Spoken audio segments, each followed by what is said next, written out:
Bismillahirrahmanirrahim. Assalamualaikum warahmatullahi wabarakatuh. Kita awali dengan berdoa, diikuti. Allahumma inni as'aluka ilman nafi'an wa rizqan thayyiban wa amalan mutaqabbala. Ya Allah, aku mohon kepadamu ilmu yang bermanfaat, rezeki yang baik, dan amal yang diterima. Allahumma aktsir mali wa waladi wa barik li fima a'taytani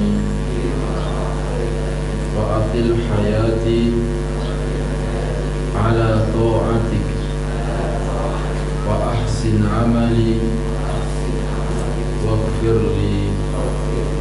Ya Allah, perbanyaklah hartaku, perbanyaklah anakku, dan berkahilah untukku apa-apa yang kau berikan kepadaku. Panjangkanlah hidupku untuk taat kepadamu. Baguskanlah amalku dan ampunilah dosa-dosaku. Allahumma Rabbas samawati sab'i wa ma adlalna wa Rabbal ardina sab'i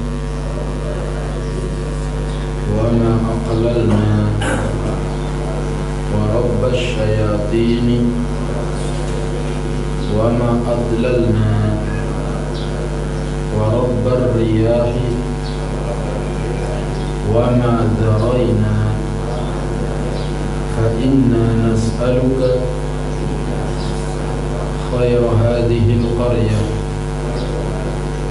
wa khayra ahliha wa khayra ma fiha wa na'udzu bika min syarriha wa syarri ahliha wa syarri ma fiha. Ya Allah, Rabb 7 langit dan apa-apa yang ada di bawahnya,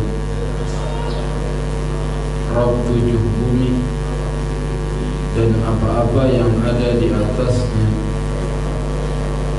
Rabb setan-setan dan apa-apa yang disesatkannya, Rabb angin dan apa-apa yang diterbangkannya. Kami mohon kepadamu kebaikan kampung ini, kebaikan penduduknya, dan kebaikan apa-apa yang ada di dalamnya. Dan kami berlindung kepadamu dari keburukannya, keburukan penduduknya, dan keburukan apa-apa yang ada di dalamnya. Amin. Alhamdulillah, nahmaduhu wa nasta'inuhu wa nastaghfiruh wa na'udzu billahi min shururi anfusina wa min sayyiati a'malina. Man yahdihillahu fala mudilla lahu wa man yudlil fala hadiya lahu. Ashhadu an la ilaha illallah wahdahu la syarika lah wa ashhadu anna Muhammadan abduhu wa rasuluh. Ya ayyuhalladzina amanu taqullaha haqqa tuqatih wa la tamutunna illa wa antum muslimun. Wahai orang-orang yang beriman, bertakwalah kalian kepada Allah dengan sebenar-benarnya takwa, dan janganlah sekali-kali kamu mati kecuali dalam keadaan muslim. يا أيها الناس اتقوا ربكم الذي خلقكم من نفس واحدة وخلق منها زوجها وبث منهما رجالا كثيرا ونساء واتقوا الله الذي تساءلون به والأرحام إن الله كان عليكم رقيبا. Wahai manusia, bertakwalah kalian kepada Allah yang telah menciptakan kalian dari diri yang satu, yaitu Nabi Adam. Dari Adam diciptakanlah istrinya, yaitu Hawa. Dari Adam dan Hawa berkembang biak laki-laki dan perempuan yang banyak. Maka bertakwalah kalian kepada Allah yang dengan nama Allah kalian saling minta satu dengan yang lain, dan perhatikanlah silaturahmi. Sesungguhnya Allah senantiasa mengawasi.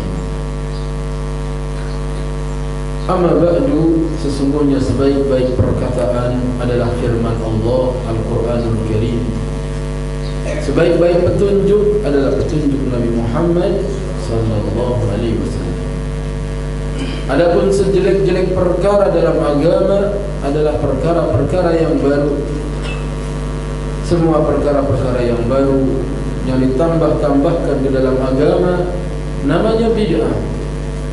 Semua bid'ah itu menyesatkan, dan kesesatan itu tempatnya di neraka. Saudaraku kaum muslimin dan muslimat yang saya cintai, apa kabar? Alhamdulillah, bangun tidur dalam keadaan sehat itu nikmat besar. Berapa banyak orang yang bangun tidur dalam keadaan tidak bisa diangkat tangannya, dia di-stroke. Kita bisa bangun, bisa jalan ke masjid. Ini nikmat yang harus kita syukuri.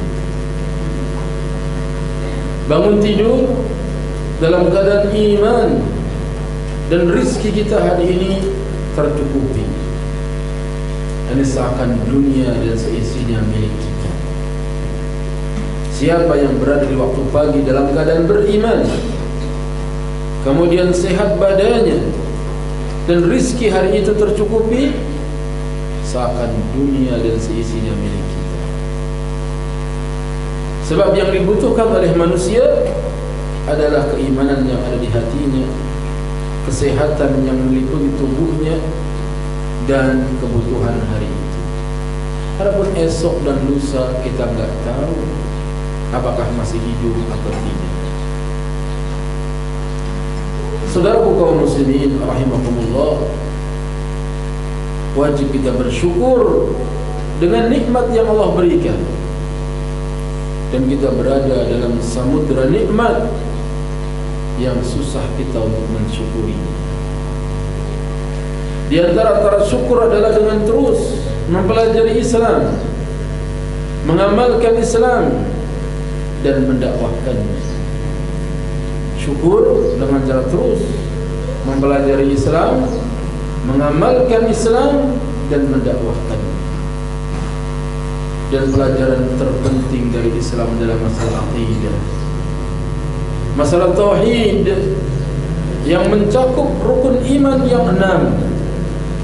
Iman kepada Allah, iman kepada malaikat-malaikatnya, iman kepada kitab-kitabnya, iman kepada hari akhir, iman kepada takdir yang baik maupun yang buruk. Pelajaran kita pagi hari ini adalah rukun iman yang kelima, yaitu iman kepada hari akhir, hari kiamat yang pasti akan datang, yang Nabi sering sekali mengingatkan iman kepada Allah dan iman kepada hari akhir. Beliau sallallahu alaihi wasallam sering bersabda, "Man kana yu'minu billahi wal yawmil akhir falyaqul khairan aw liyasmut." Barang siapa yang beriman kepada Allah dan kepada hari akhir, hendaknya berkata yang baik atau diam. disebut iman kepada Allah, iman kepada hari akhir. Tidak disebut iman kepada malaikat, kitab, rasul, takdir. Dua yang disebut. Man kana yu'minu billahi wal yawmil akhir falyukrim dhaifahu. Barang siapa yang beriman kepada Allah dan kepada hari akhir, hendaknya dia memuliakan tamunya. Wa man kana yu'minu billahi wal yawmil akhir falyukrim jarahu. Barang siapa yang beriman kepada Allah dan kepada hari akhir, hendaknya memuliakan tetangganya. Hadis riwayat Bukhari dan Muslim yang menunjukkan bisanya kita menjaga lisan dengan sebab kita iman kepada hari akhir. Bahwasanya lisan kita akan dimintai tanggung jawab nanti di hari kiamat. Ma yalfidhu min qawlin illa ladaihi raqibun atid. Bahwasanya menghormati tamu butuh keimanan kepada hari akhir. Apa yang kita keluarkan untuk menjamu tamu tidak disia-siakan di hadapan Allah. Allah melihatnya, Allah mencatatnya, dan Allah akan memberikan balasan. Begitu juga menghormati tetangga, butuh keimanan kepada hari akhir. Barang siapa yang meninggal dunia dan disaksikan oleh 3 orang tetangganya dengan kebaikan, wajibat lahul jannah, wajib baginya masuk surga. Kalau kita meninggal, digotong jenazahnya ke kuburan, tetangga bilang, oh ini orang baik meninggal, orang baik meninggal. Wajibat lahul jannah, wajib baginya masuk surga. Karena tetangga adalah saksi Allah di muka bumi. Orang itu baik apa tidak baik, lihat hubungannya dengan tetangga. Kadang orang puasanya Senin Kamis rajin, sholat berjamaahnya rajin, tapi sama tetangga enggak akur, maka ia dinilai kurang baik. Hablum minallah harus baik, hablum minan nas juga harus baik. Dan itu butuh keimanan kepada hari akhir. Mengenai tanda-tanda hari akhir, tanda-tanda hari kiamat yang hendak kita bicarakan, maka tidak ada seorang pun yang mengetahui kapan datangnya. Malaikat tidak tahu, Nabi tidak tahu, Rasul tidak tahu. Masalah ini adalah perkara gaib, dan hanya Allah subhanahu wa ta'ala sajalah yang mengetahuinya, sebagaimana yang disebutkan dalam ayat-ayat Al-Quran dan hadis-hadis Nabi sallallahu alaihi wasallam.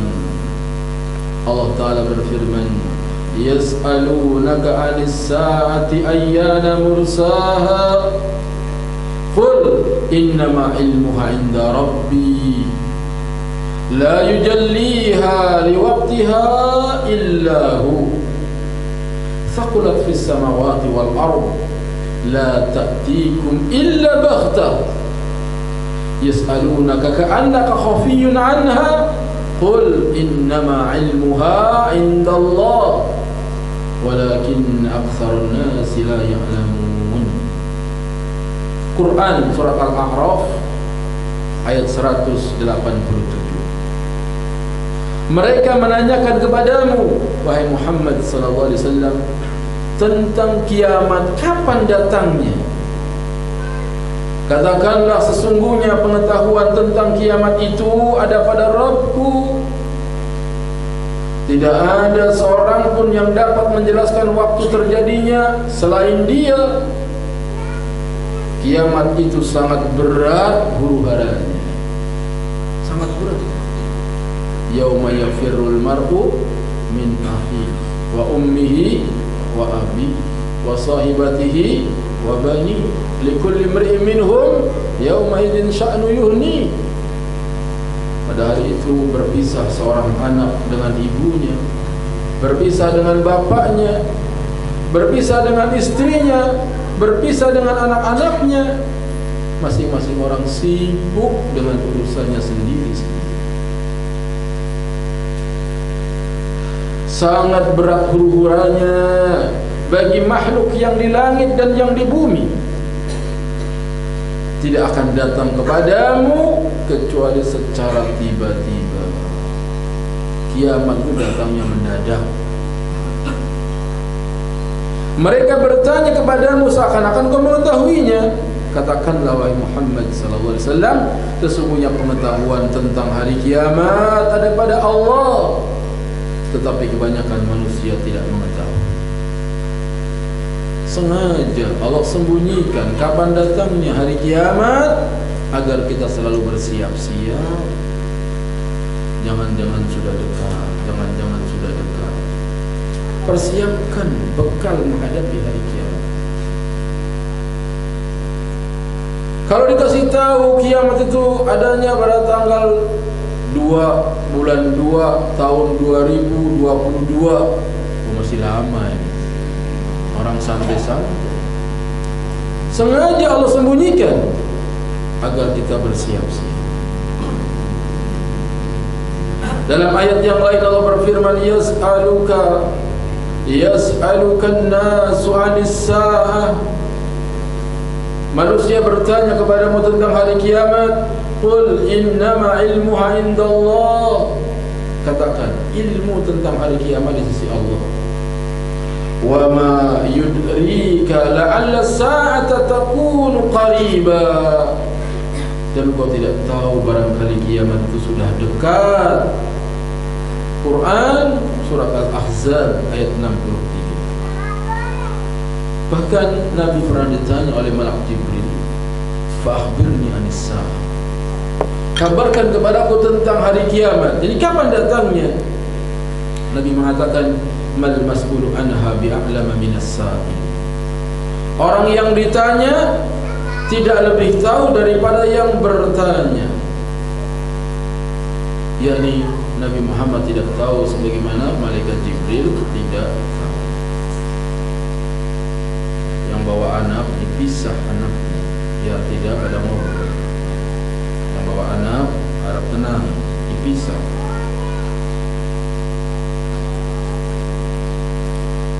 Meskipun waktu terjadinya hari kiamat tersebut tidak ada yang mengetahuinya, kan tapi Allah Azza wa Jalla telah memberitahukan kepada Rasulnya Sallallahu Alaihi Wasallam tentang tanda-tanda hari kiamat tersebut. Kemudian Rasulullah SAW menyampaikan kepada umatnya tentang tanda-tanda kiamat. Para ulama membagi menjadi dua. Pertama, tanda-tanda kiamat yang kecil. Yang kedua, tanda-tanda kiamat yang besar. Tanda-tanda kiamat yang kecil sangat banyak dan sudah terjadi sejak zaman dahulu dan akan terus terjadi. Di antaranya wafatnya Nabi Muhammad SAW. Itu tanda hari kiamat kecil. Tanda-tanda yang kecil tentang hari kiamat, Nabi SAW meninggal dunia. Lalu munculnya banyak fitnah, banyak perselisihan, banyak pertengkaran. Munculnya fitnah dari arah timur, dari Irak. Ini ciri-ciri hari kiamat. Timbulnya firqah Khawarij, firqah yang suka mengkafir-kafirkan yang bukan kelompoknya. Munculnya orang yang mengaku sebagai nabi, sudah muncul dari zaman ini. Ada Musailamah al-Kadzdzab, ada Al-Aswad al-Ansi, ada Al-Himyari, ada Mirza Ghulam Ahmad. Ciri hari kiamat hilangnya amanah, susah nyari orang jujur. Ciri-ciri hari kiamat, gak bisa dipercaya. Dikasih tanggung jawab, iya, tanggung jawab, iya, siap, tetapi gak dijalankan. Itu namanya khianat. Diangkatnya ilmu dan merajalelanya kebodohan. Diangkatnya ilmu, ini ilmu agama, ilmu pemahaman tentang Al-Quran dan Sunnah. Dan banyaknya perzinahan, banyaknya perzinahan. Di pantai ada perzinahan, di gunung ada perzinahan, di pinggir jalan ada perzinahan, di bawah pohon ada perzinahan, di atas pohon ada perzinahan. Perzinahan ada di mana? Dan banyaknya orang bermain musik, termasuk tanda dekatnya hari kiamat. Banyak orang bermain musik, banyak orang yang minum khamar, minuman keras, dan banyak perjudian. Juga termasuk ciri hari kiamat, masjid-masjid dihias. Ciri-ciri hari kiamat, menghias-hias masjid termasuk ciri dekatnya hari kiamat. Bahkan Masjid Nabawi nanti akan menjadi seperti istana. Nanti Dajjal mau masuk ke Madinah dihadang oleh malaikat. Dajjal hanya bisa lewat di luar Madinah sambil menunjuk ke Masjid Nabawi. Itu istananya Muhammad, itu istananya Muhammad. Jadi nanti Masjid Nabawi akan dibangun sedemikian indah seperti istana. Dan sekarang sudah seperti istana. Dan nanti akan lebih bagus lagi. Masjid dihias-hias sehingga orang masuk masjid, Allahu Akbar, bukan mengagungkan Allah, tapi yang lihat masjid, Masya Allah, bagus banget masjidnya, karpetnya empuk, Masya Allah, dingin. Dia terkagum-kagum dengan bangunan masjid, bukan lagi membesarkan Allah. Sehingga yang ada di dalam masjid bukan lagi orang beribadah, tapi orang pada selfie. Begitu datang masjid, langsung nyuruh temannya, ini pegang handphone. Dia langsung tasyahud, at-tahiyatu lillah. Minta difoto. Salat kagak tapi gayanya lagi salat.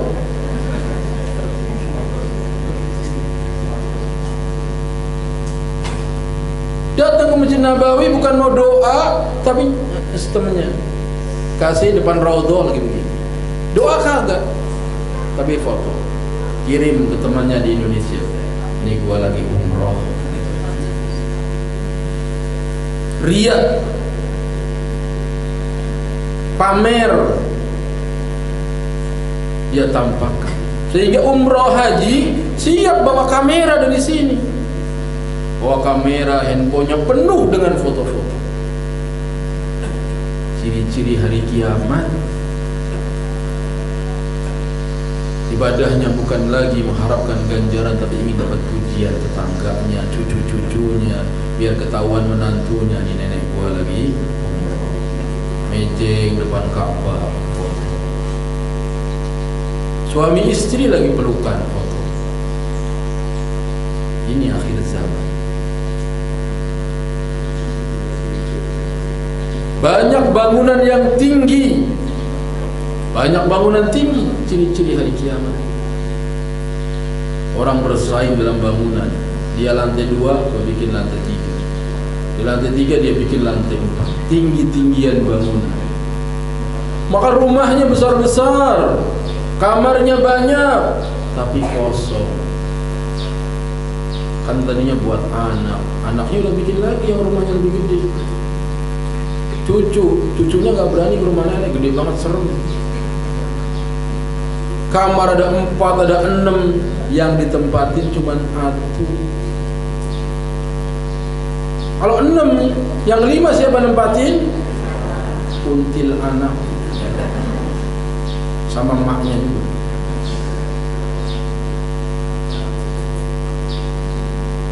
Inilah ciri-ciri hari kiamat. Budak melahirkan tuannya. Budak melahirkan tuannya. Ada 2 makna.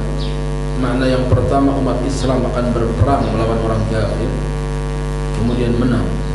Lalu ditawan budak-budak wanita, kemudian dihamili, lahir anak. Itu anak siapa? Anak tuan.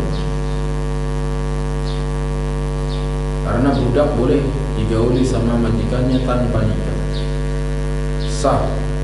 Dan budak itu dari hasil tawanan perang, bukan pembantu. Enak aja pembantu budak gauli. Pembantu mah orang merdeka, harus nikah.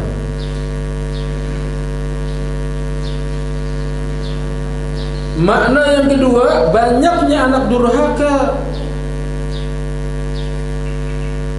Jadi anaknya memperbudak ibunya.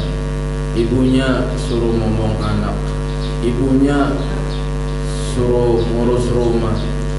Anaknya kemana? Anaknya kantor, berangkat pagi pulang malam. Ibunya seperti budak, anaknya seperti tuan.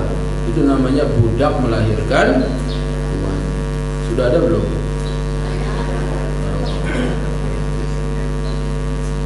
Ketika ditegur, kamu jangan memperbudak ibumu. Saya nggak memperbudak, orang maunya dia sendiri. Ciri-ciri hari kiamat. Banyaknya orang memutuskan silaturahim, putus silaturahim. Gak pernah berkunjung ke rumah adik, kakak, gak pernah ke rumah paman, bibi, sibuk dengan dunia. Kok gak pernah silaturahim? Jakarta macet. Siapa bilang Jakarta macet? Jakarta lancar. Kalau mau ziarah berangkat jam 2 malam. Jam 2 malam berangkat. Lancar apa macet? Lancar. Tinggal di Tanjung Barat, saudara di Tanjung Priok, berangkat jam 2. Itu paling sejam nggak nyampe.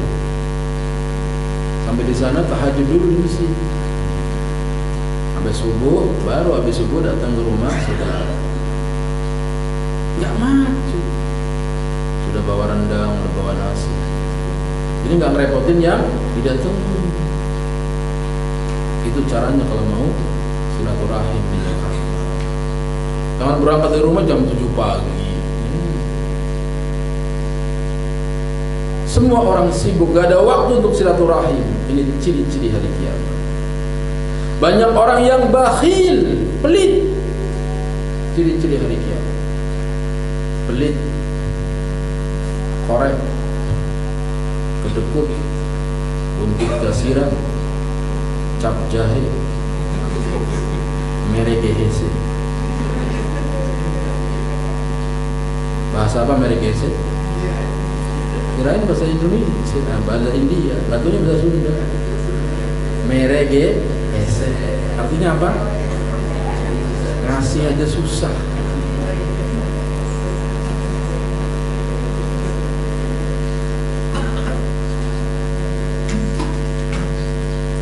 Itu dia ciri-ciri hari kiamat, orang pelit-pelit. Duitnya di mana? Ditabung di bank, ditabung deposito. Dia makan bunganya haram.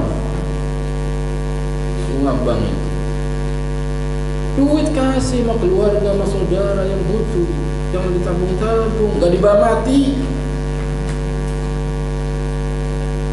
Lihat orang mati, gak bawa apa-apa. Itu orang mati, kain kafannya ada kantongnya apa enggak?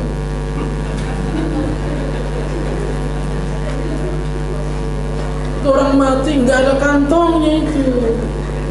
Duit disimpan-simpan.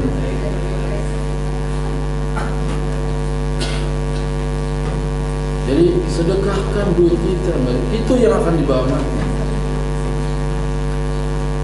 Kayak apa? Kain kafan, kain putih yang murah harganya. Gak ada mentang-mentang orang kaya kain kafannya pakai batik. Dikira mau kondangan. Jadi jangan bakhil. Bakhil ini ciri-ciri hari ya. Orang pada pelit-pelit. Saking pelitnya lampu penerangan jalan jadi dimatiin. Depan rumahnya gelap. Kasih lampu yang terang buat orang lewat. Masjid juga pelit pengurusnya, bakhil. Itu WC dikunci terus. Wah, haula wala quwwata illa billah. Ini benar-benar jadi kiamat ini udah. Ada orang mampir mau ke WC dikunci. Bagaimana mau dapat ganjaran? Orang yang infak bangun masjid itu dapat ganjaran itu kalau dipakai WC-nya. Kalau nggak mau dipakai, disumpahin itu sama orang yang kebelet. Ini masjid-masjid pelik dikunci. Habis kalau nggak dikunci jam dinding hilang. Jam dindingnya bawa pulang, gendong sana. Jangan masjidnya yang dikunci. Orang mau ke masjid, mau sholat, orang mau istirahat kadang di masjid. Tidur di masjid itu boleh dalam Islam. Dilarang tidur di masjid. Ditulis dilarang tidur-tiduran di masjid. Aturan siapa ini? DKM di bawah kekuasaan mertua. Para sahabat dulu tidur di belakang masjid Nabi sampai 70 orang. Yang penting waktunya jihad, berangkat berjihad. Waktunya sholat, bangun sholat. Masjid boleh buat tidur. Ngiler di masjid nggak boleh. Apalagi ngompol di masjid itu yang nggak boleh. Kalau kotor nanti bayar marbot. Bayar marbot 2 orang, 3 orang kalau kurang. Itu kotak amal banyak. Uang kas masjid 500 juta. Masjid 350 juta. Buat apa itu disimpan-simpan? Gunakan untuk keperluan masjid, kebersihan masjid. Sehingga masjid itu sebagai tempat mendidik umat Islam. Masjid sebagai tempat ibadah. Masjid juga sebagai tempat istirahat musafir. Seperti itu. Ada petugas yang menjaganya. Siapa yang mau nginep di masjid, tanya KTP-nya mana, awasin. Seperti itu.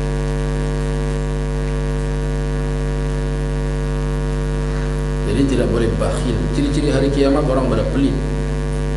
Wafatnya para ulama dan orang-orang saleh. Orang saleh pada meninggal. Ciri-ciri hari kiamat.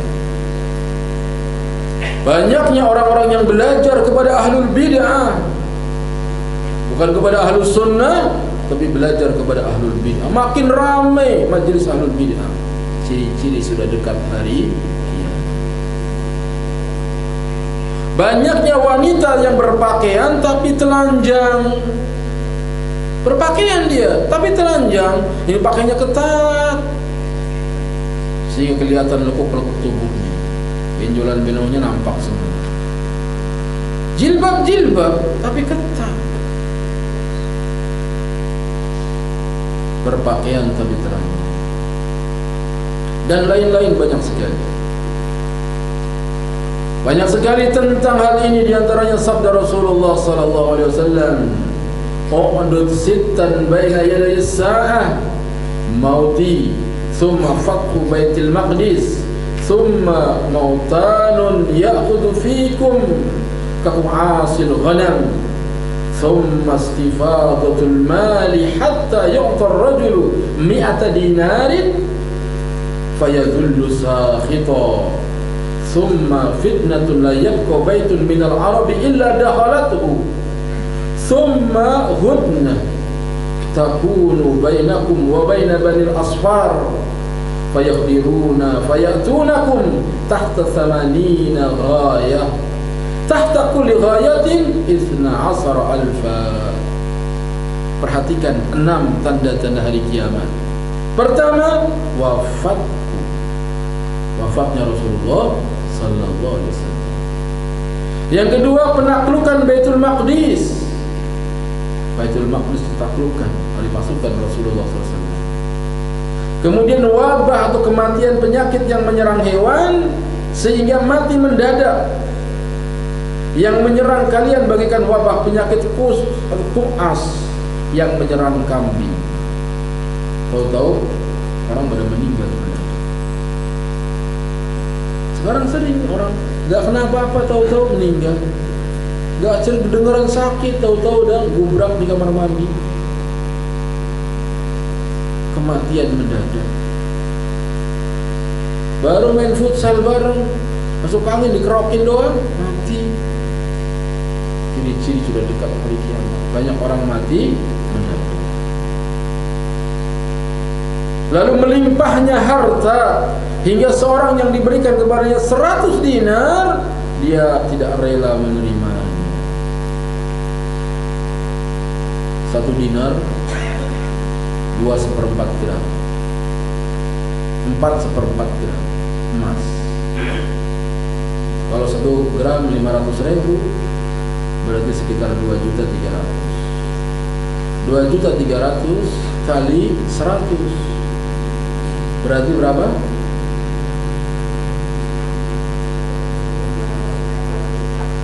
Hah? 200 juta lebih.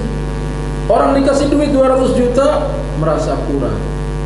Zaman sekarang ini sudah datang zaman. Timbulnya fitnah yang tidak meninggalkan satu rumah orang Arab pun, melainkan pasti memasukinya. Timbul fitnah, semua rumah kemasukan fitnah itu. Dan di antara maknanya adalah handphone. Itu fitnah. Semua orang rumahnya dimasuki fitnah. Orang sibuk dengan handphone. Waktunya terbuang percuma. Sampai ngaji juga harus pakai, karena nyatetnya pakai.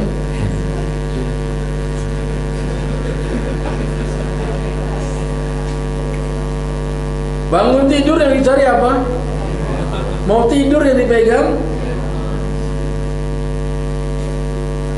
Kayaknya gak bisa hidup tanpa ini. Ini fitnah. Iya, kalau digunakan untuk yang manfaat, semoga dapat ganjaran. Sebagiannya digunakan untuk hal yang sia-sia. Terjadinya perdamaian antara kalian dengan Bani Asfar, itu bangsa Romawi. Namun mereka melanggarnya dan mendatangi kalian dengan 80 bendera atau kelompok pasukan. Setiap bendera kelompok itu terdiri dari 12.000 orang. Nanti kita akan ada damai dengan orang Romawi. Kemudian orang Romawi melanggar dan mereka membawa 80 bendera. Setiap satu bendera 12.000. 12.000 kali 80 pasukan mengepung kaum muslimin. Rasulullah sallallahu alaihi wasallam juga bersabda, "Inna min asratis sa'ah ayurfa'al ilmu wa yasbudul jahlu wa yasrabul khamru wa yadharuz zina." Sesungguhnya di antara tanda-tanda hari kiamat adalah dekatnya diangkatnya ilmu, tersebarnya kebodohan, diminumnya khamr, dan merajalelanya perzinahan. Dan lain-lain banyak sekali dalil-dalil.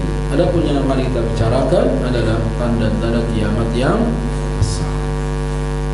Pertama, munculnya Imam Mahdi. Tanda-tanda kiamat yang besar adalah munculnya Imam Mahdi.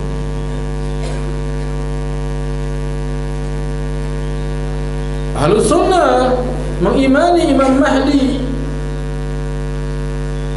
di akhir zaman akan muncul seorang lelaki dari Ahlul Bait, dari keturunan Rasulullah SAW. Allah memberi kekuatan kepada agama Islam dengannya. Dia memerintah selama 7 tahun, memenuhi dunia dengan keadilan setelah sebelumnya dipenuhi dengan kezaliman dan kelaliman. Umat di zamannya akan diberikan kenikmatan yang belum pernah diberikan kepada selainnya. Bumi mengeluarkan tumbuh-tumbuhannya, langit menurunkan hujan, dan dilimpahkan harta yang banyak. Orang ini mempunyai nama seperti Rasulullah SAW. Demikian pula nama ayahnya seperti nama ayah Rasulullah SAW. Jadi namanya adalah Muhammad bin Ahmad bin Abdullah. Dia dari keturunan Fatimah binti Muhammad, dari anaknya Hasan bin Ali. Di antara ciri-ciri fisiknya adalah lebar dahinya dan mancung hidungnya. Imam Mahdi namanya Muhammad atau Ahmad bin Abdullah. Namanya Muhammad atau Ahmad. tapi harus dari Quraisy, keturunan orang Quraisy. Tak boleh orang dari Banyumas aku Imam Mahdi.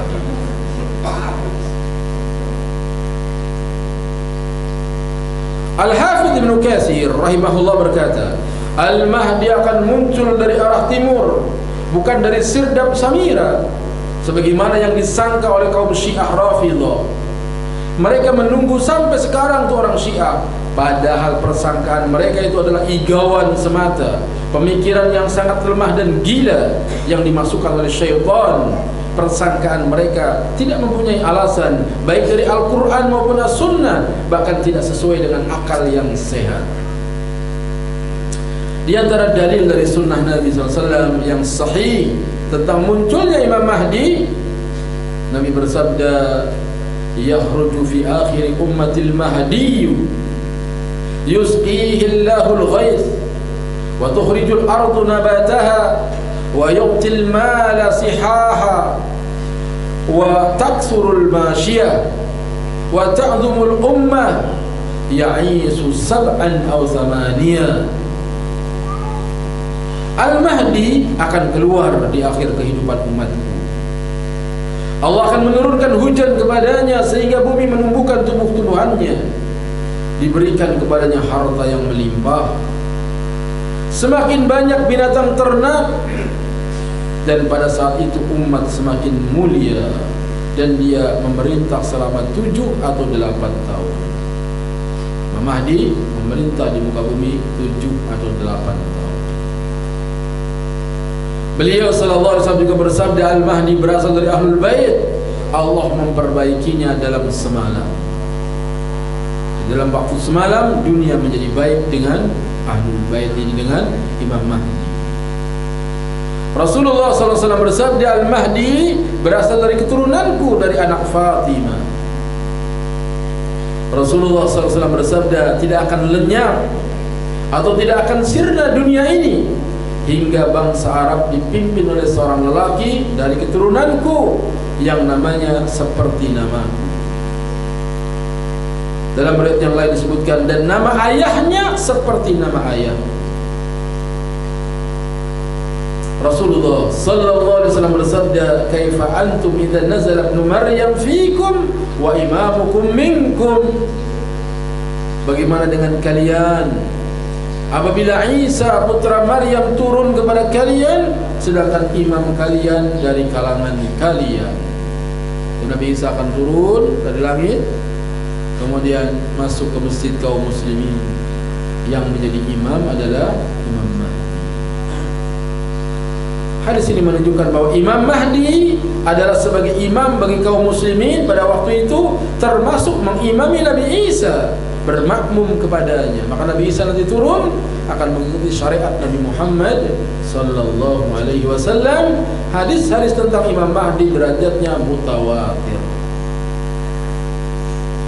Yang pertama, muncul Imam Mahdi, itu ciri-ciri hari kiamat besar. Yang kedua, keluarnya Dajjal. Keluarnya siapa? Dajjal. Dalam bahasa Arab Dajjal ada 3 makna. Yang pertama, pendusta. Setiap orang yang gampang bohong, senang dusta disebut Dajjal. Kalau perempuan suka bohong disebut Dajjalah. Dajjal perempuan, kerjanya bohong. Yang kedua, orang-orang yang mengaku sebagai nabi. Jumlahnya kurang lebih 30-an orang. Dari zaman Nabi sampai hari kiamat akan ada orang yang mengaku jadi nabi. Yani dajjaluna kadzabun yaz'umu annahumun nabi. Akan datang 70 pendusta yang mengaku dirinya nabi. Di zaman Nabi Muhammad ada Musailamah al-Kadzdzab, ada Mirza Ghulam Ahmad dan seterusnya. Yang kemarin Mirza Ghulam Ahmad, ada Al-Aswad Al-Ansi. Yang ketiga, Dajjal yang akan muncul di akhir zaman. Inilah yang kita akan bicarakan. Dajjal yang akan muncul nanti di hari kiamat. Dajjal adalah seorang anak Adam, jadi keturunan manusia, yang mempunyai ciri-ciri yang jelas, akan dapat dikenali oleh setiap mukmin. apabila dia telah keluar, sehingga mereka tidak terkena fitnahnya. Fitnah Dajjal adalah fitnah yang paling besar di muka bumi. Maka setiap salat sebelum salam kita membaca apa? Allahumma inni a'udzubika min adzabi jahannam wa min adzabil qabri wa min fitnatil mahya wal mamat wa min syarri fitnatil masiihid dajjal. Di antara ciri-ciri Dajjal, beliau adalah seorang yang masih muda, wajahnya merah, badannya pendek, kakinya bengkok, rambutnya keriting, matanya sebelah kanan buta dan menonjol keluar bagaikan buah anggur yang mengapung. Di matanya pilong, menonjol keluar seperti buah anggur. Tapi kalau kita melihat ada orang pilong begitu, Dajjal, jangan. Ciri-cirinya, di atas mata kirinya ada daging tumbuh. Tertulis di antara kedua matanya kafir. Ada tulisannya kafir. Dan dapat dibaca oleh setiap muslim yang bisa baca tulis maupun yang buta huruf. Setiap orang yang beriman bisa membaca. Dajjal adalah seorang yang mandul, tidak mempunyai anak. Dajjal enggak punya keturunan. Nabi sallallahu alaihi wasallam bersabda, "Ma min nabiyyin illa wa qad andara ummatahu al-a'war al-kadzdzab. Ala innahu a'war wa inna rabbakum laysa bi'a'war. Maktubun baina 'ainayhi kaf fa ra yaqra'uhu kullu muslimin." Tidak ada seorang nabi pun kecuali telah memperingatkan umatnya tentang Dajjal. Yang buta sebelah lagi pendusta. Ketahuilah bahwa Dajjal matanya buta sebelah, sedangkan Rabb kalian tidak buta sebelah. Tertulis di antara kedua matanya kafir. Dan dapat dibaca oleh setiap muslim yang bisa baca tulis maupun yang tidak bisa baca tulis.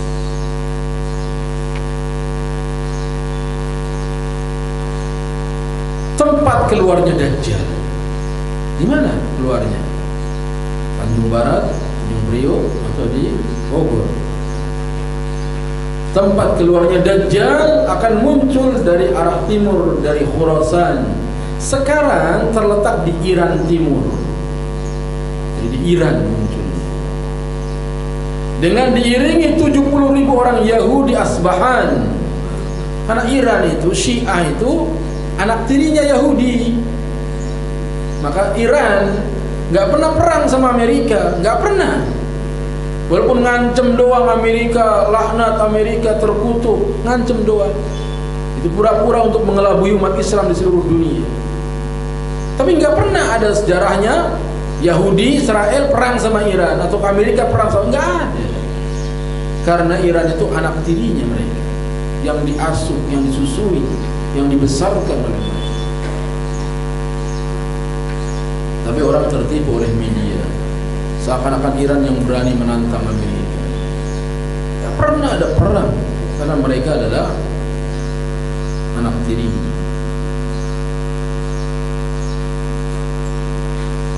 Yang keempat, tempat yang dimasuki Dajjal. Mana saja jalannya Dajjal? Dajjal berjalan di muka bumi dengan cepat seperti hujan yang ditiup angin. Jadi kedengar suara gemuruh, tiba-tiba sampai. Ia masuk ke setiap negeri kecuali Mekah dan Madinah, karena kedua kota tersebut dijaga oleh malaikat. Ketika dia tidak dapat masuk ke Madinah, maka kota Madinah berguncang 3 kali. Lalu keluarlah orang kafir, orang munafik, kaum munafikin laki-laki maupun perempuan menuju Dajjal. Dajjal dari luar doang bergetar Madinah, maka orang-orang kafir, orang munafik keluar dari kota Madinah. Dalam riwayat yang lain, keluarlah orang munafik laki-laki dan perempuan, dan yang fasik laki-laki dan perempuan menuju Dajjal.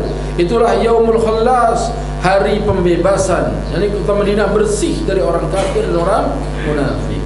Dalam riwayat yang lain, tidak sejengkal tanah pun di muka bumi melainkan Dajjal menginjakkan kaki padanya, dan dia berada di situ. Dan Dajjal tidak dapat masuk ke 4 masjid: Masjidil Haram, Masjid Nabawi, Masjidil Aqsa, dan Masjid At-Tur. Masjid At-Tur.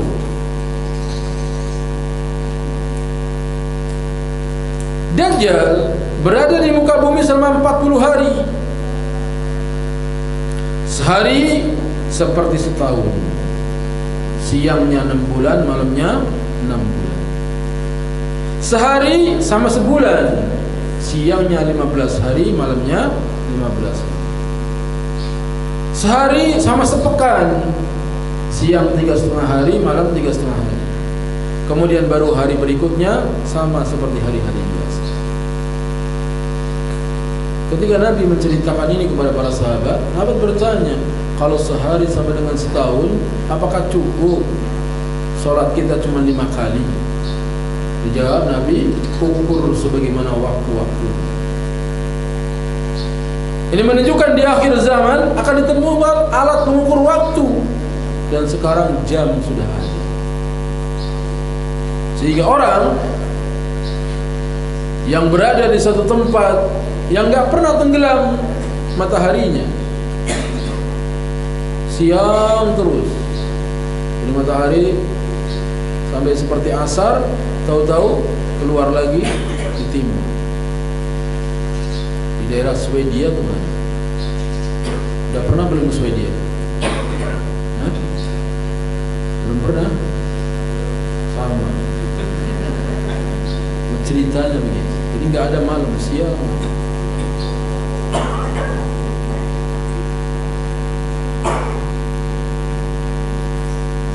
Jadi apabila kita berangkat misalnya dari Tokyo ke New York naik pesawat mengejar matahari, misalnya berangkat dari sana jam 11 sampai di sana jam 11 siang juga, padahal sudah melewati berjam-jam, tetap diukur waktu-waktunya sholat.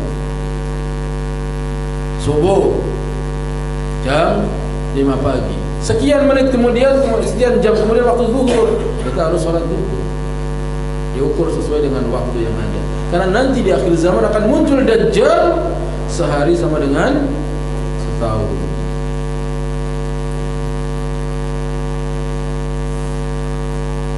Fitnah Dajjal merupakan fitnah yang paling besar sejak Allah menciptakan Adam sampai hari kiamat. Dajjal membawa 2 sungai yang mengalir. Salah satunya terlihat air putih, dan yang lain terlihat api yang menyala-nyala. Apabila seorang mendapati hal itu, hendaknya dia masuk ke dalam sungai yang tampak api. Pejamkan mata, tundukkan kepala, minumlah. Itu adalah air yang sejuk. Kelihatannya api, kalau kita masuk, minum, itu air yang sejuk. Dajjal mengaku sebagai Rabb, sebagai Tuhan. Menyuruh hujan turun, turun hujan. Menyuruh bumi tumbuh, tumbuh buah. Lalu tumbuh tanamannya. Dajjal sakti, bisa menghidupkan orang mati. Dan yang lainnya sebagai fitnah bagi kaum muslimin. Dajjal akan ditemui seorang pemuda. Kata Dajjal, kamu yakin aku Tuhanmu? Pemuda itu, enggak, Tuhanku enggak buta sebelah matanya. Kamu buta sebelah. Maka pemuda itu ditangkap, dibelah badannya jadi 2. Kemudian dilemparkan sejauh lemparan tombak. Dajjal berjalan di antara kedua belahan tubuhnya sambil tertawa. Kemudian Dajjal memanggil pemuda tadi. Hai pemuda, kembali. Kemudian hidup lagi. Hidup lagi. Lalu Dajjal bertanya, sekarang kamu yakin aku Tuhanmu? Pemuda tadi menjawab, aku sekarang lebih yakin engkau adalah Dajjal manusia. Mau ditangkap lagi, lari pemuda itu, dan Dajjal gak sanggup menangkapnya. Menunjukkan sesakti-sakti Dajjal punya kelemahan. Buktinya gak bisa menangkap pemuda pada kali yang kedua. Dajjal akan dibunuh oleh Nabi Isa alaihissalam di Babul Lud, satu desa di dekat Baitul Maqdis di Palestina.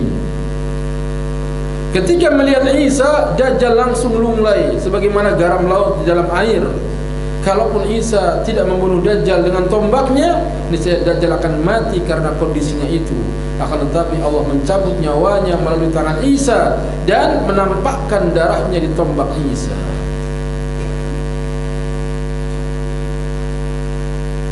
Dajjal ketika muncul, umat Islam bersama Nabi Isa.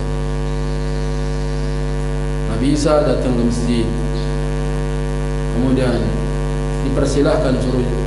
Datangnya waktu subuh Nabi Isa, orang pada kumpul di masjid. Kata imamnya, suruh jadi imam Dajjal, abai Nabi Isa. Nabi Isa enggak mau, yang mengimami Imam Mahdi. Selesai solat, Nabi Isa mengatakan buka pintu masjid. Ketika dibuka pintu masjid, ternyata di luar ada 70.000 Yahudi bersenjatakan pedang mengepung kaum muslimin, dipimpin oleh Dajjal. Begitu Dajjal melihat Nabi Isa, langsung lari sambil meleleh seperti melelehnya garam. Lunglai. Kemudian dibunuh oleh Nabi Isa di Babul Lud, satu tempat di Palestina. Ditombak sama Nabi Isa dan berdarah tombak Nabi Isa. Mati. Itu Dajjal. Bagaimana caranya kita berlindung dari Dajjal? Berlindung kepada Allah dari fitnah Dajjal setiap selesai dari tasyahud akhir. Sebelum salam, pada setiap solat beliau mengajarkan berlindung dari 4 hal. Yani Allahumma inni a'udzubika min adzabi jahannam wa min adzabil qabri wa min fitnatil mahya wal mamat wa min syarri fitnatil masiihid dajjal. Ya Allah, aku berlindung kepadamu dari azab jahannam, dari azab kubur, dari fitnah hidup dan mati, serta dari kejahatan fitnah al-masih ad-dajjal.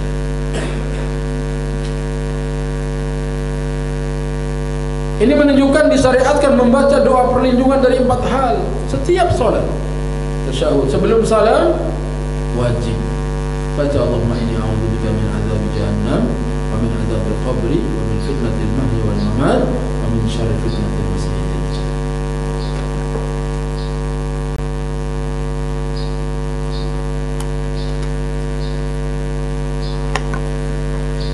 Tasyahud akhir tempat untuk berdoa.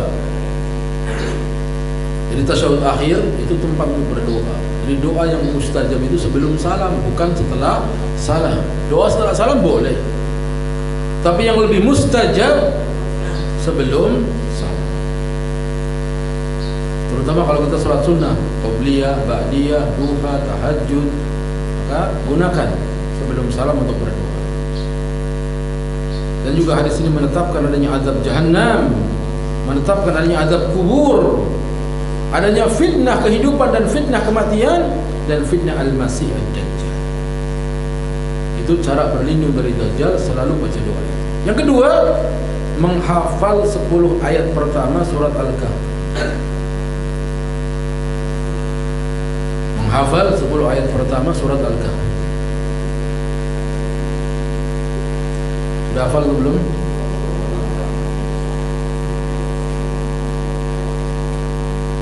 Barang siapa yang hafal 10 ayat pertama surat Al-Kahfi, dia terjaga dari fitnah Dajjal. Pada riwayat yang lain Rasulullah bersabda, barang siapa di antara kalian yang mendapati atau ketemu Dajjal, maka bacakanlah beberapa ayat di awal surat Al-Kahfi, karena sesungguhnya itu akan melindungi kalian dari fitnah Dajjal. Surat Al-Kahfi surat yang ke-18 dalam Al-Quran.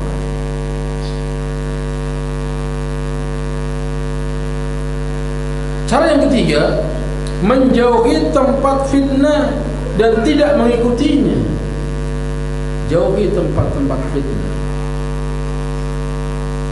tempat-tempat yang banyak ujian, cobaan, banyak maksiat, banyak dosa, jauhi. Yang keempat, tinggal di Mekah atau di Madinah, aman, karena Dajjal gak bisa masuk Mekah dan Madinah. Imam Nawawi rahimahullah di dalam Syarah Sahih Muslim telah menukilkan perkataan Al-Qadhi Iyad rahimahullah sebagai berikut. Hadis-hadis tentang Dajjal merupakan hujjah Ahlus Sunnah tentang kesohihan adanya Dajjal, bahwa ia merupakan sosok tertentu yang dengannya Allah menguji para hambanya. Allah membekalinya dengan kemampuan untuk melakukan banyak hal, seperti menghidupkan mayat yang telah dibunuhnya di kisah tadi pemuda. Dajjal seolah-olah dapat menciptakan segala kemewahan dunia, sungai-sungai, bisa membuat kebun-kebun, api, tunduknya segala kekayaan bumi padanya. Maka diceritakan Dajjal berjalan seperti pohon korma jantan yang diiringi oleh lebah. Jadi di mana saja Dajjal ada, negerinya makmur. Siapa yang membenci Dajjal, negerinya dibikin kering kerontang. Memerintahkan langit untuk menurunkan hujan, maka terjadilah hujan. Memerintahkan bumi untuk menumbuhkan tumbuh-tumbuhan, maka tumbuhlah. Semua itu atas kehendak Allah. Kemudian Dajjal dilemahkan sehingga tidak mampu untuk membunuh seorang pun dan membatalkan perintahnya. Akhirnya terbunuh di tangan Isa bin Maryam. Dan Allah Subhanahu wa taala menguatkan orang-orang yang beriman. Inilah yang menjadi madhab Ahlus Sunnah dan seluruh ahli hadis, ahli fiqih, ahli nazar. Berbeda dengan orang-orang yang mengingkari dan yang menentang dari kalangan Khawarij, Jahmiyah, serta sebagian dari kaum Mu'tazilah. Itulah baru dua mengenai ciri-ciri hari kiamat. Pertama, munculnya siapa? Imam Mahdi. Yang kedua, munculnya Dajjal. Nanti yang ketiga, turunnya Nabi Isa di akhir zaman secara lengkap. Tadi baru disinggung. Kemudian terbitnya matahari dari barat, keluarnya Ya'juj dan Ma'juj,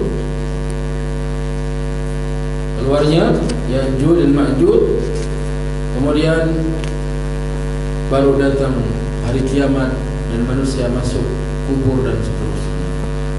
Sampai di sini karena waktunya perlu ada soal jawab. Dipersilahkan yang mau bertanya ditulis, dikedepankan, itu lebih baik. Dan kalau mau langsung bertanya juga boleh.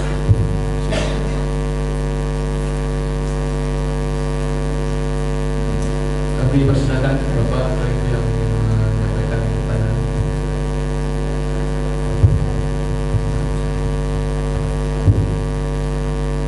Ya, Ibu boleh. Assalamualaikum. Waalaikumsalam warahmatullahi wabarakatuh. Jadi Dajjal itu kita meyakini Ustaz, ada Dajjal dan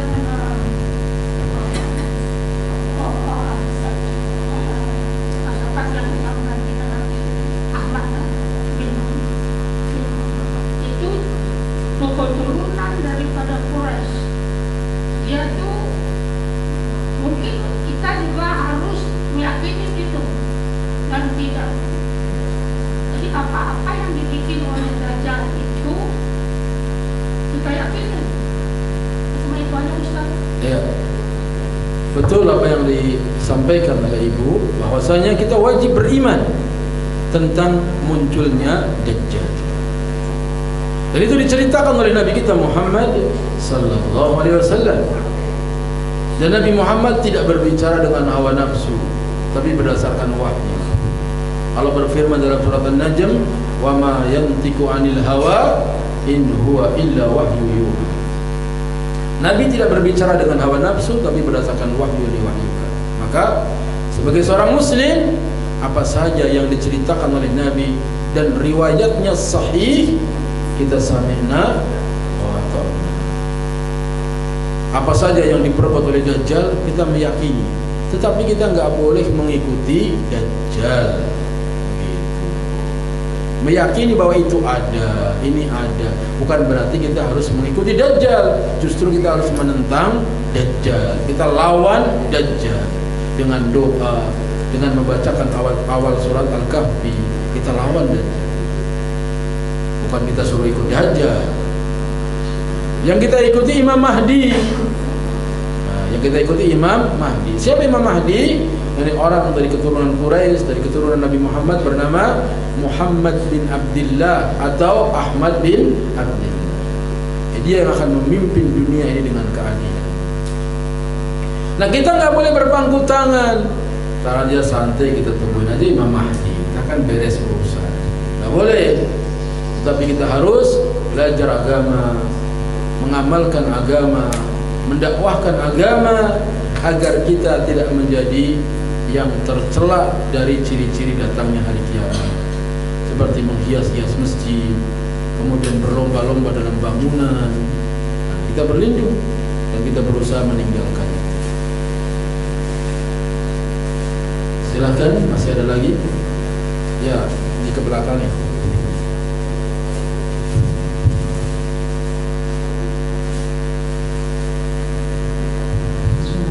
Assalamualaikum warahmatullahi wabarakatuh. Waalaikumsalam. Ini Ustaz, tadi kan diterangkan bahwa kapan terjadinya hari kiamat itu tidak ada yang tahu gitu ya. Iya.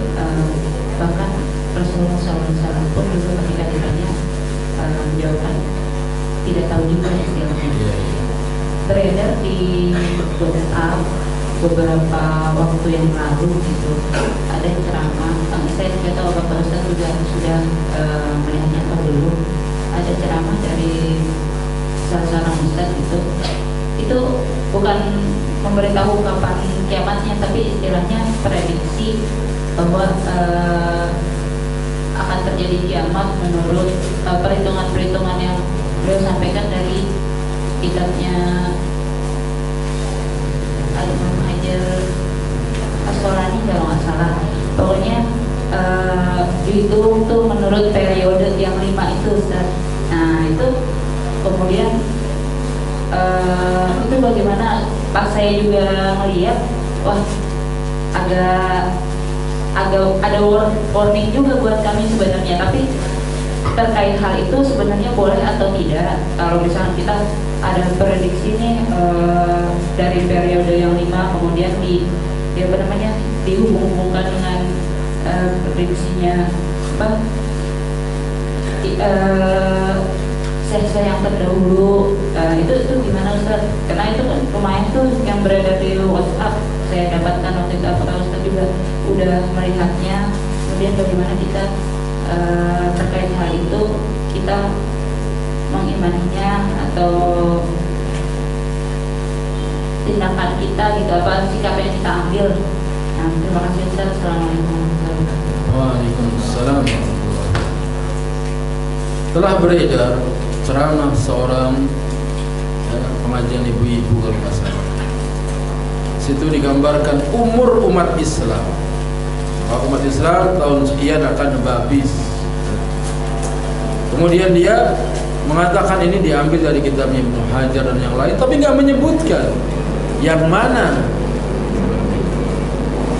hadisnya yang mana. Dia bilang hadisnya sahih, tapi yang mana nggak dibacakan juga. Sekedar kesimpulan dia, sekedar prediksi dia. Maka saya melihatnya dan saya memperhatikannya, saya kira nggak penting yang seperti itu. Dan sekiranya tahu kapan umur dan itu penting, tentu Nabi menjelaskannya kepada kita. Seandainya itu penting, tentu Nabi akan menjelaskannya kepada kita. Tatkala Nabi tidak menjelaskannya, berarti nggak penting. Nah seperti itu. Yang penting bagaimana? Yang penting kita mengimani tentang datangnya hari kiamat. Dan hari kiamat datangnya, kata Allah tadi apa? Baghta, tiba-tiba, mendadak. Kalau bisa diketahui begitu periodenya, berarti nggak mendadak, iya kan? Udah tahu kita ini tahun sekian begini, tahun sekian begini, berarti nggak mendadak. Sedangkan yang disebutkan dalam ayat Al-Quran tadi, datangnya adalah mendadak. Sehingga saya kira tidak usah disebarkan lagi. Saya disebarkan lagi, dan saya udah berapa kali dapat itu, dan saya diem aja, nggak dikomentari. Ya, diem, nggak usah dikomentari. Kalau ada yang percaya, ya semoga kepercayaannya menambah amal soleh. Tetapi wallahu a'lam, saya lihat bertentangan bahwasanya kiamat datangnya mendadak. Kalau memang seperti itu sudah diketahui, berarti nggak mendadak. Ada tahapan-tahapannya. Dekat-dekat hari itu berarti kita harus jualin semua yang kita ada buat sedekah semua. Habis itu kan mati. Begitu lewat nggak mati-mati, nyesel deh. Wallahu a'lam, ya biarin saja. Komentar saya tidak tepat. Silahkan.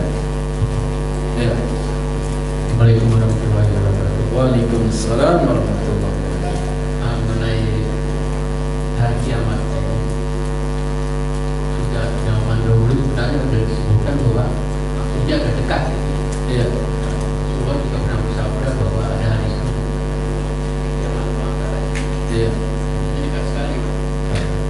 Terus juga malaikat Israfil itu sudah salah kali sudah ada di mulut gitu. Terus sejak zaman dulu dikatakan bahwa sudah dekat sekali. Iya. Nah kita pertanyakan ini waktu dekatnya ini waktu apa gitu? Iya. Masih waktu dekat ini waktu tanda tanya, waktunya Allah, waktunya di akhirat atau waktunya di dunia? Karena sejak dulu sudah dekat. Yang pertama. Yang kedua mengenai Dajjal. Tadi sebutkan bahwa Dajjal itu punya keistimewaan yang serba kuat. Nah itu apa hikmahnya itu? Allah memberikan keistimewaan kepada Dajjal. Apakah untuk menjadi manusia lagi atau bagaimana? Apakah dengan apa untuk membentengi itu cuma dengan menghafal Quran tapi membaca doa sebelum salat? Apakah dengan orang yang imannya kuat, bertakwa masih terkenal juga tanpa membaca kahfi, tanpa berdoa itu? Makasih Ustaz. Ayo. Yang pertama, kita heran. Saya dulu masih kecil ngaji bilang kiamat udah dekat. Sekarang udah tua dibilang juga kiamat udah dekat. Kok nggak datang-datang? Nggak datang-datang katanya dekat. Dekat apa ini maksudnya? Maka dekat dilihat dari umur dunia. Hitungan mana? Kalau Rasulullah bersabda adalah hitungan yang dipahami oleh para sahabat. Memang sudah dekat. Tapi kan Nabi Muhammad diutus sampai sekarang baru 1437 tahun Hijriah. Sekarang Hijriah tahun berapa? 1437. Sedangkan kita tahu Nabi Nuh saja umurnya berapa? 950 tahun. Itu baru Nabi Nuh. Belum sebelum Nabi Nuh ada Adam, ada Idris, ada Nuh, ada Hud, ada Saleh, dan seterusnya. Yang kita tahu saja Nabi ada 25 Nabi dan Rasul. Itu yang kita tahu. Yang kita tidak tahu disebutkan dalam hadis Imam Ahmad, jumlah Rasul itu ada 113 Rasul. Jumlah Nabi 124.000 Nabi. Berarti kalau umur Nabi itu seperti Nabi Nuh saja 900 tahun masih panjang. Sehingga kalau Nabi mengatakan sudah dekat dibanding dengan masa yang panjang itu, sekarang ini belum dekat, masih dekat sekali. Nabi mengatakan ana wasahata ini, aku dan hari kiamat datang sudah seperti ini, dekat. Apa hikmahnya? Dia bilang dekat agar kita bersiap-siap menghadapi tentang hari kiamat. Walaupun sampai sekarang belum datang, tetapi ciri-cirinya sudah mendekati, Ajaib luar biasa. Apa yang Nabi sabdakan terjadi. Nabi mengatakan inna min asratis sa'ah ayatabahan nasu bil masajid. Sesungguhnya di antara tanda-tanda hari kiamat manusia akan berbangga-bangga dengan masjid. Sudah terjadi belum? Terjadi. Oh benar. Di antara dekatnya hari kiamat, Arafah akan hijau. Arafah yang gersang sekarang akan hidup. Sekarang udah mulai ditanamin pohon-pohon itu, sehingga nanti orang wukuf di Arafah nggak lagi panas.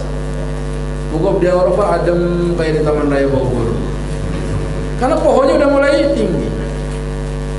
Semakin yakin kita tentang apa yang Nabi sabdakan terjadi. Manusia berlomba-lomba dalam membangun benar, dan seterusnya dan seterusnya. Maka dekat yang dimaksud menurut hitungan manusia. Dan sekarang baru beberapa saat. Kalau dibanding dengan umur para nabi yang dahulu sampai datangnya Nabi Muhammad sallallahu alaihi wasallam. Begitu Allah. Yang kedua, apa hikmahnya Dajjal diberi kesaktian? Hikmahnya adalah ujian bagi manusia.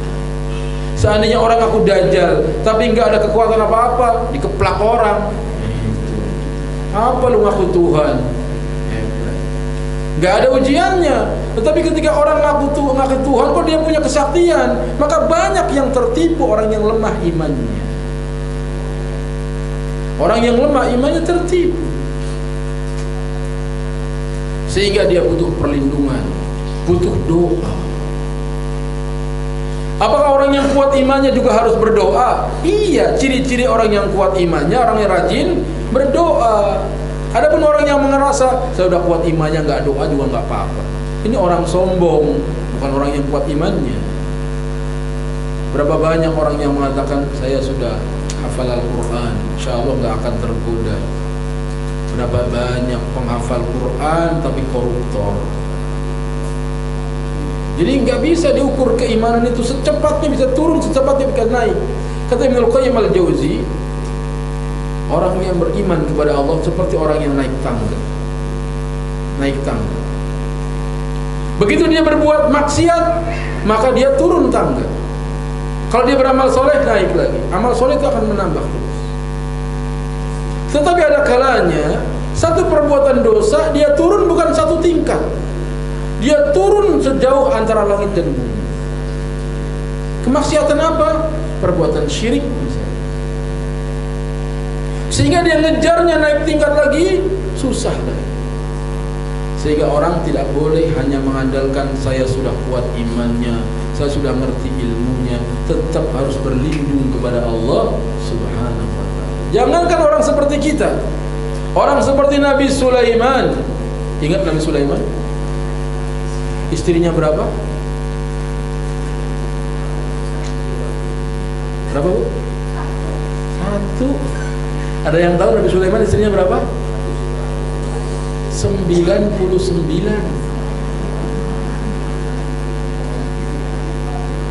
Nabi Sulaiman, bukan Sulam. Nabi Sulaiman. Suatu hari apa kata Nabi Sulaiman? Malam ini aku campuri istriku semuanya.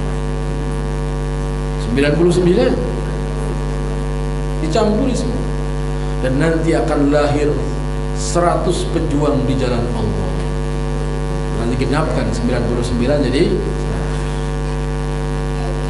Nabi Sulaiman lupa baca insya Allah. Apa yang terjadi? Tidak ada seorang pun istrinya yang melahirkan anak, kecuali satu istrinya yang melahirkan anak dalam keadaan cacat, yakni nggak ada tangan dan kakinya. Seorang nabi butuh doa. Ucapkan apa? Insya Allah. Makanya jangan lupa insya Allah. Sebaliknya, dengan doa sesuatu yang tidak mungkin jadi mungkin. Ingat kisah Nabi Yunus. Apa ujian yang menimpa Nabi Yunus? Ditelan ikan.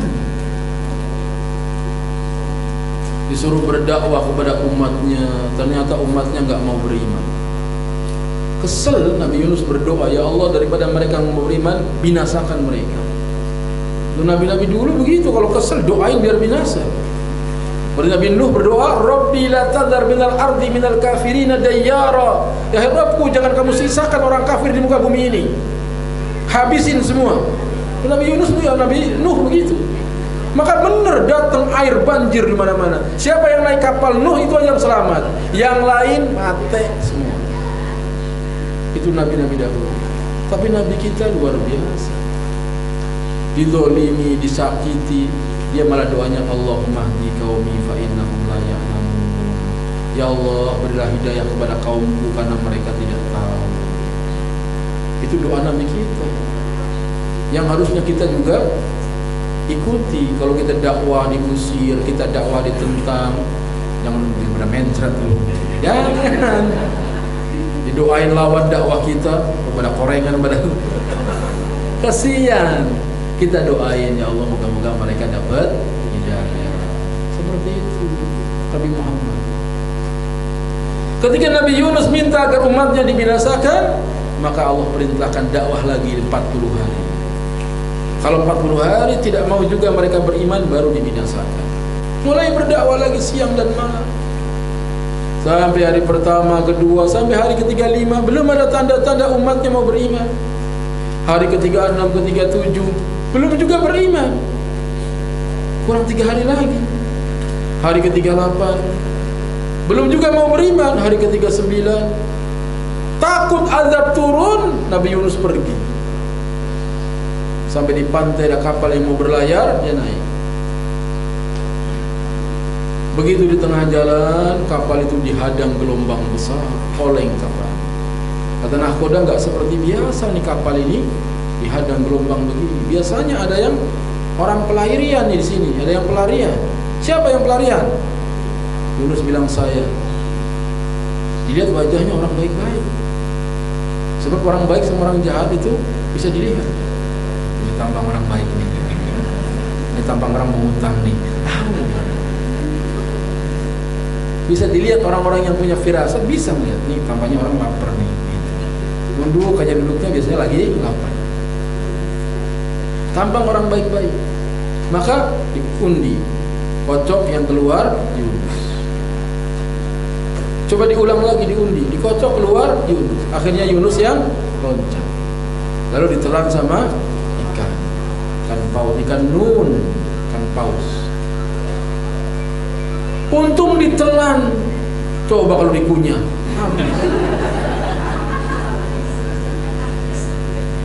Nabi Yunus ditelan ikan. Ibnu Katsir dalam kitabnya Qasasul Anbiya menceritakan, begitu dia di perut ikan, kata Nabi Yunus, mati aku. Lalu Nabi Yunus menggerak-gerakkan kakinya, masih hidup. Dia sadar masih hidup di perut ikan. Lalu Nabi Yunus sholat di perut ikan, sholat.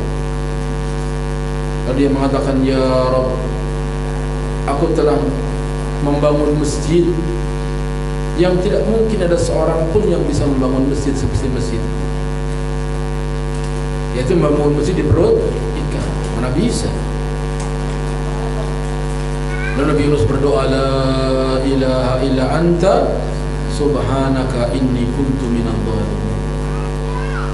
Tidak ada ilah yang berhak diibadahi dengan benar kecuali Engkau, ya Allah. Maha suci Engkau, ya Allah. Sebenarnya aku ini orang yang zalim. Kenapa zalim? Meninggalkan tanggung jawab dakwah, kurang sehari lagi kabur. Maka seorang dai jangan kabur, belum jam 9.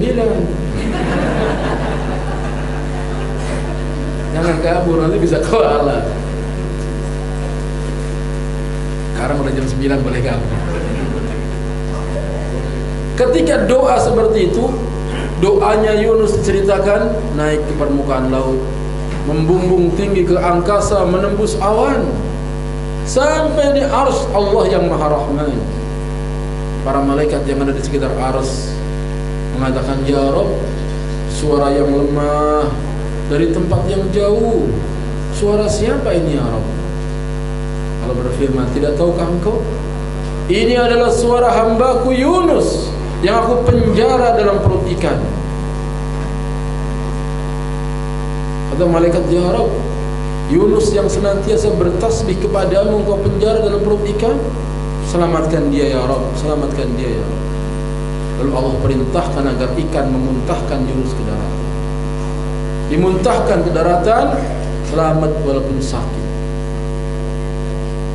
Allah abadikan dalam surat As-Saffat, walaula kana minal musabbihin lalabisa fi batnihi ila yaumi yub'atsun.